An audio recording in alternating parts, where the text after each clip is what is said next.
You are now listening to TheGrio's Black Podcast Network, Black Culture Amplified.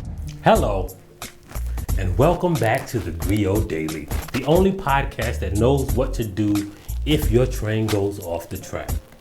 Pick it up. No, pick it up. Pick it up. I'm world famous Wypipologist Michael Harriot, and I'm kind of like a Baptist preacher, so I ain't gonna hold you long. You know, I know Reverend Jenkins, he be lying when he say he ain't gonna hold you long. But I'm only gonna take up like 10, 15 minutes of your time every day to talk about something that's going on in our village, right? And while Reverend Jenkins might not ever dedicate a single sermon to white people, you know, because there are no white people in the Bible. TheGrio Daily, we welcome all of God's children into our loving arms.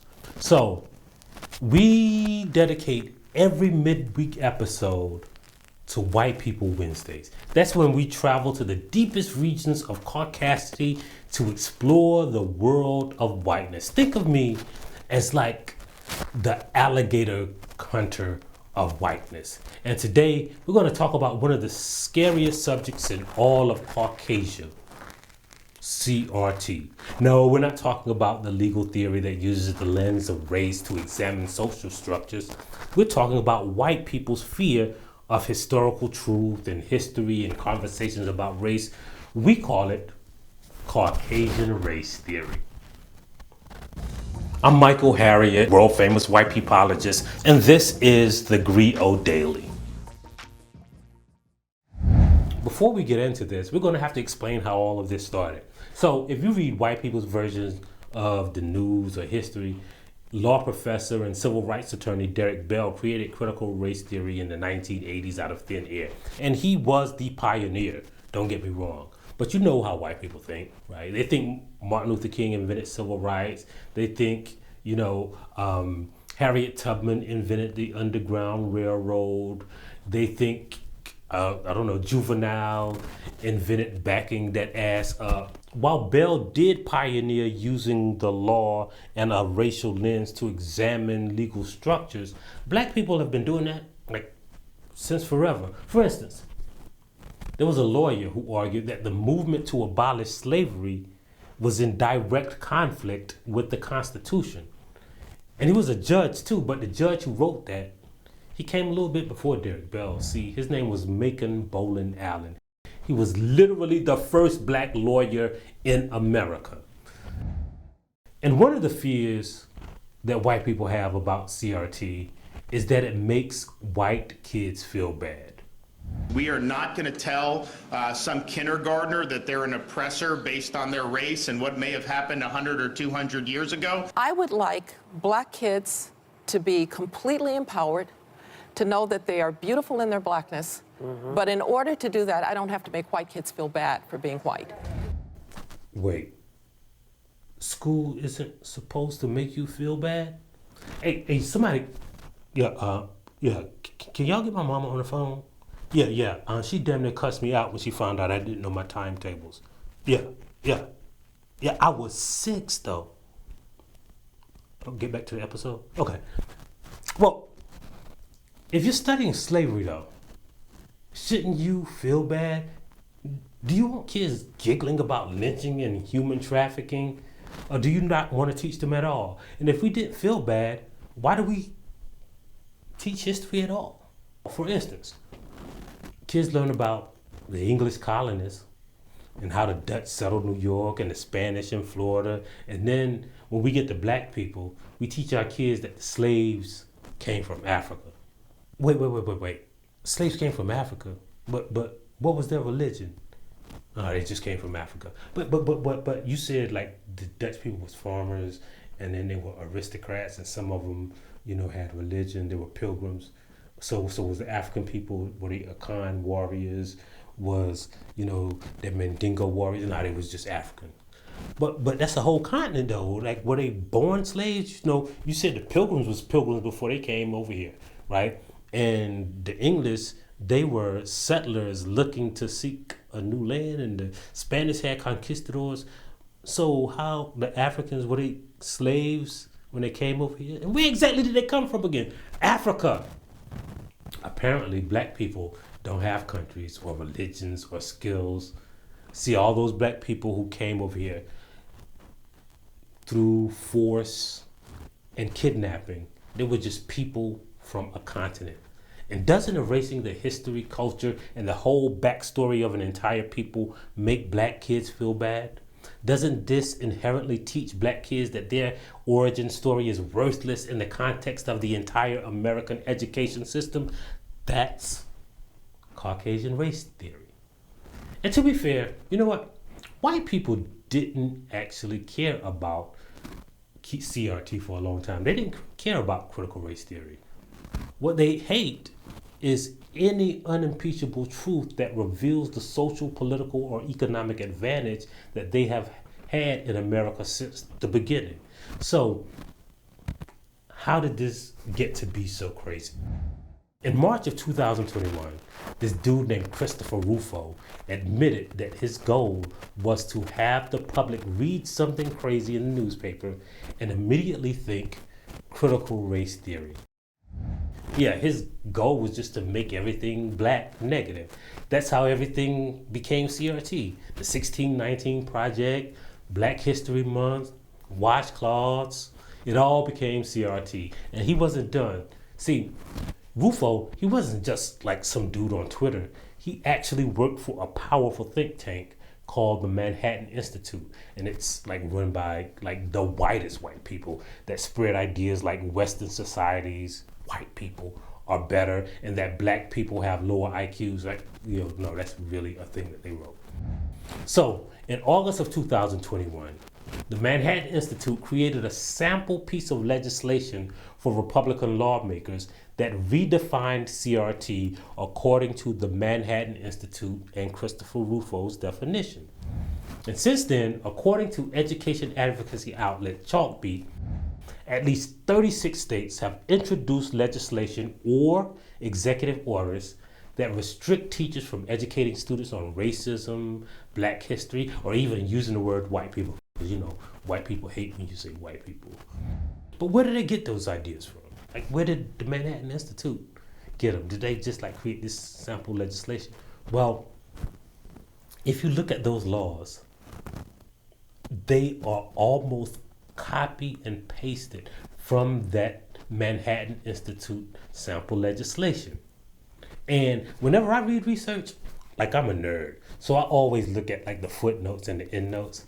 So let's do it with the Manhattan Institute's sample legislation that ended up in 36 states miraculously, right? Let's see where they got all of this research from to create these racist anti-CRT laws. Oh wait, that's Christopher Rufo, and Christopher Rufo again. Oh man, it's just like all Christopher Rufo, the guy who said his goal was to make people have negative feelings about black history. Doesn't it all make sense now? Well, it actually makes me feel bad. But you know what? I don't mind. See, throughout American history, making people feel bad has actually been a good thing because it actually causes change. The Voting Rights Act was fought for years, but you know what made them actually sign the law? Because white people felt bad when they saw police beating protesters on the Edmund Pettus Bridge. The March on Washington's entire point was to make white people feel bad. That was the whole point of many of the civil rights protests during that era. And I know y'all think that Donald Trump became president because of economic anxiety, but what the hell is economic anxiety? You know what it is, right? It's just white people feeling bad. Also, it probably had a little bit of something to do with them taking orders for 8 years from a black dude, but feeling bad is actually a catalyst for change. So let's look at things that make me feel bad.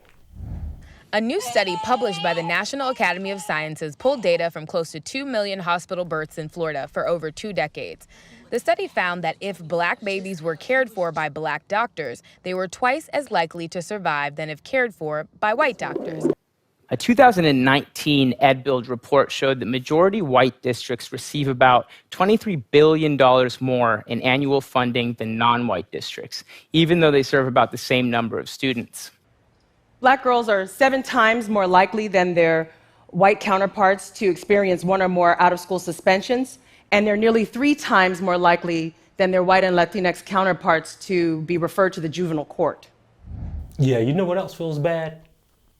Racism.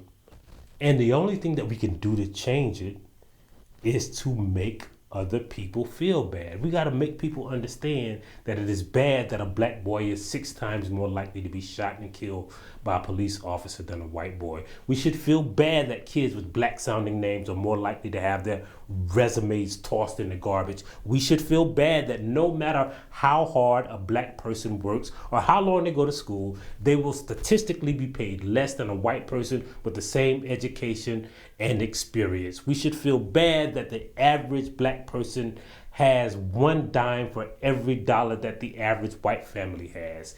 And every black child in America lives in a separate country than the white privileged children, and it should make everybody feel bad. Imagine if you went to the doctor's office, right? And you found out that you had cancer, because, you know, racism, it really is a cancer. But before you found out, the doctor ran all those tests and he looked in all your holes. Look, I'm not a doctor, but I think the technical name is looking in holes. I think, they're telling me in the control booth that that's called a doctor's exam. Hey, look, we'll agree to disagree. But after he looked in all your holes, he discovered that you have a malignant growth that is probably going to kill you. But you know, there's a good chance that chemotherapy and an operation maybe could save your life.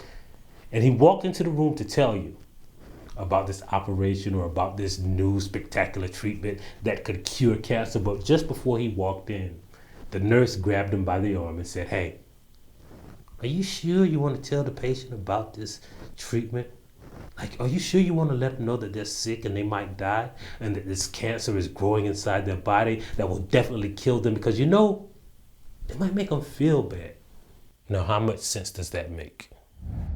See, either you can believe that the path towards progress, equality, and a multicultural equal democracy is through learning about the injustices of the past, or you can believe that one day, on one bright morning, all the white people in America will wake up at the same time, hop in the shower without a washcloth, grab a cup of coffee, and say to themselves, "You know what? This world that gave me this educational advantage, which gave me this health advantage, which gave me this economic advantage, which gave me a political advantage, which lasted throughout my life and my mama's life and my grandfather's life, dating back to before they wrote the Constitution, I think I should give that up." And I'm not making this decision based on anything I learned in school or anything a teacher told me or anything I read in the book. The thought just dropped into my mind out of the blue. Do you believe that will happen? And if not, then the only option that we have is to make people feel bad about upholding the status quo. And that's why we should be making white children feel bad. And if you don't think so, then you believe in Caucasian race theory. Thank you for coming to TheGrio Daily. Don't forget to download the TheGrio app. Don't forget to subscribe. And don't forget to tell at least one of your friends about this podcast. And as always, I'll leave you with another black saying about the probability that white people will magically come to their senses and start giving up their privilege. Who do I look like? Boo Boo the Fool? Thank you for listening to TheGrio Daily. If you liked what you heard, please give us a 5-star review, download the TheGrio app, subscribe to the show, and share it with everyone you know. Please email all questions, suggestions, and compliments to podcasts@thegrio.com. You are now listening to TheGrio's Black Podcast Network, Black Culture Amplified. What's going on, everybody? Panama Jackson here, and I'm the host of the Dear Culture podcast on the TheGrio Black Podcast Network. And I'm telling you to check us out every Thursday on the TheGrio's app to make sure you get that new, amazing, original Black content, that awesome creativity. Check us out. Dear Culture, Panama Jackson, out.